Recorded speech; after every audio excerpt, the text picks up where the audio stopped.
보시면 경춘선 별내역입니다. 별내 역사 안에서 지금 카메라를 켰죠. 그리고 제가 왜 경춘선 별내 역사에 있냐면 8호선 개통 때문에 올 8월 10일경에 이제 별내선 8호선이 개통을 했죠. 강동구에 암사 쪽으로 연결되면서 이쪽 남양주 쪽 별내 신도시나 다산 신도시가 강동 쪽으로의 접근성을 완전히 이제 바꿔놓았죠. 기존의 자가용이나 대중교통 버스를 이용했다면.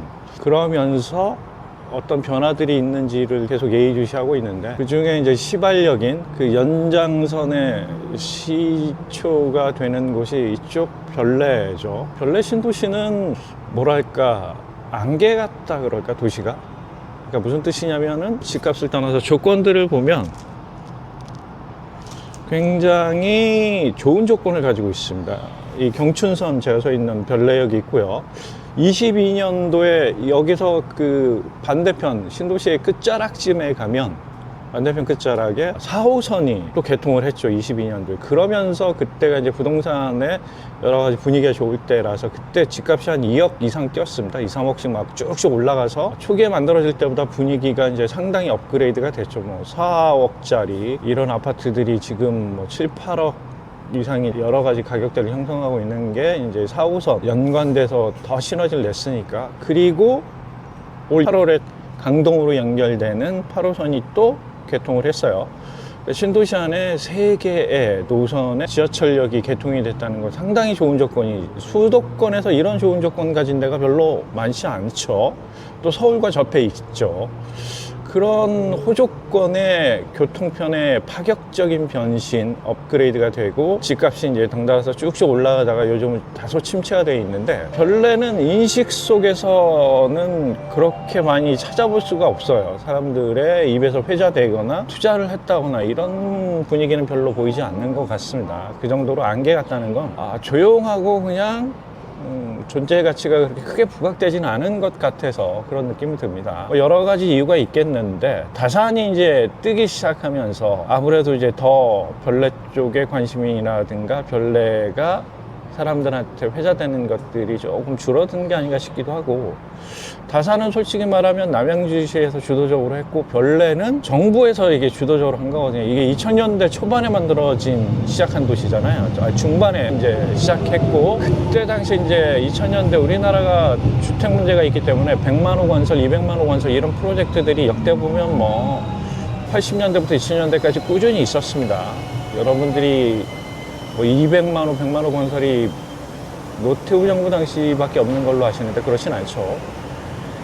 그때 이제 국민임대주택이나 이런 정부 차원에서 2000년대 또 100만 호 건설 어떤 계획을 내세웠고, 그때 만들어진 도시가 별내이기 때문에 국가 주도, 왜 여기가 원래 군부대가 많았기 때문에 그래서 그렇게 도시로 될 것이다 라는 상상을 못했던 지역입니다.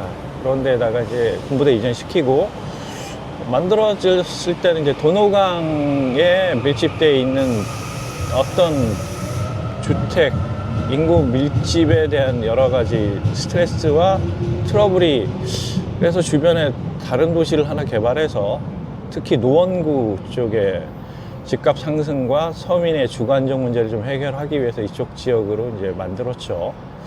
그래서 탄생한 도시, 뭐 25,000에서 3만 사이 세대에 7만 명 전후가 지금 인구가 자리 잡고 있는데, 이게 스포트를 안 받는 가장 큰 이유는 제가 보기엔 도시가 너무 작아요.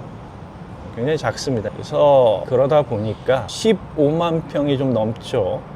15에서 20만 사이의 도시, 이게 신도시라고 보기에는 규모가 너무 작습니다. 왜 김포나 이런 데 보시면 알겠고, 요즘에 이제 동탄 같은 데 보시면 알겠지만 신도시급이라면 그래도 100만 평은 돼야 되거든요.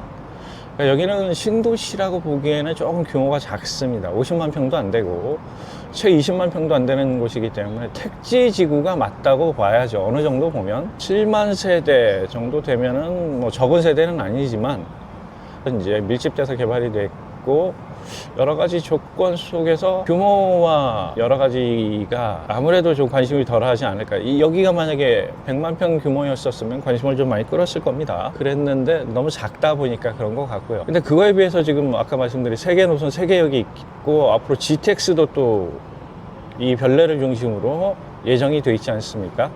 그러다 보니까 뭐 꾸준하게 교통 조건들은 또 개선이 돼요. 그래서 잔잔하게 조금 강한 놈이 되지 않을까 싶기도 하고, 제가 여기는 8호선 강동으로의 연결성 때문에 한번 와봐야 되겠다 싶어서 오늘 카메라를 들어봤습니다.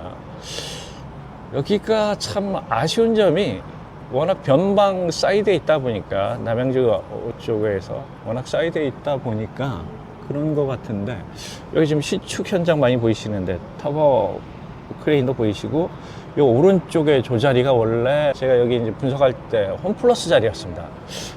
역 앞에 이마트 보이시죠? 이마트가 있는데 거기에 홈플러스하고 이마트 부지를 같이 놓길래 이건 뭐 써든 데 싸는 것도 아니고, 그러더니 이마트가 먼저 오픈을 하고 이마트는 뭐 잘 나가죠. 저 홈플러스가 오랜 시간 공터로 방치되더니 멋지게 이제 고층의 건물이 딱 들어섰어요. 어우, 좋은데? 알고 봤더니 생숙이에요. 그 다음에 이마트 뒤쪽으로 또 멋지고 높은 건물 하나 있지 않습니까? 힐스테이트? 야, 이 역 앞이 좋은데, 여기 역 앞이 상업지역이 대규모로 있거든요.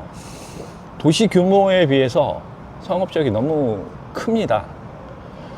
그래서 그 당시에 이제 뭐 메가 뭐 어쩌고 이런 개발 계획으로 주상복합 멋지게 들어선다 그랬는데, 아니나 달라 이제 아시겠지만 2008년에 리먼 터지고 나서 모든 것들이 숲으로 돌아가고 도시를 형성하거나 세운 계획들이 다 이제 미뤄지거나 없던 걸로 되고, 뭐 이런 것들이 이제 순차적으로 있게 되면서 이 역 앞의 상업지역이 오랜 시간 공터로 방치됐고, 남양주시로서는 이제 이걸 계속 방치해 놓을 수 없기 때문에 다른 시공 시행 쪽에 문의를 했죠.